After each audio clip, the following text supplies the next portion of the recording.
רגע נתייחס לחלוטין. שמה אומר? שבעצם אומר, הרי אנחנו יודעים מה עמדתו של לופליאנסקי, והוא אומר, אני לא רוצה שיחלקו את ירושלים, ואני לא רוצה שיתנו. בואו נשקיע שם עכשיו מהר כסף. למה הוא לא השקיע כל הזמן? בדיוק, בואו נשקיע עכשיו מהר ונחבר אותה, נעשה את ירושלים מאוחדת. אבל זה מה שתמיד אומרים, העובדות מדברות בעד עצמם. אם היינו רוצים ירושלים מאוחדת באמת, כמו שכולם אומרים, אז גם אולמרט בראש העיר ירושלים היה משקיע במזרח העיר ומחבר אותה. מכיוון שלא רצינו את זה אף פעם, ותמיד רצינו שהשכונות של מזרח העיר לא יהיו באמת בירושלים.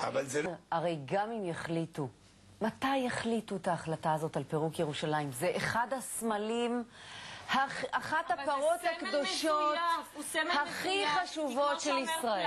אנחנו, השכונות המזרחיות, זה לא משנה. סמלים לא מפרקים כל כך מהר. לא חושב שזה ירושלים, לא יודע שזה ירושלים. אני אקח את כל הימנים שמצביעים בעד הימין ונגד חלוקת ירושלים לשכונות האלה וישאל אותם איפה הם נמצאים, הם לא ידעו שזה ירושלים, אין להם מושג שזה ירושלים.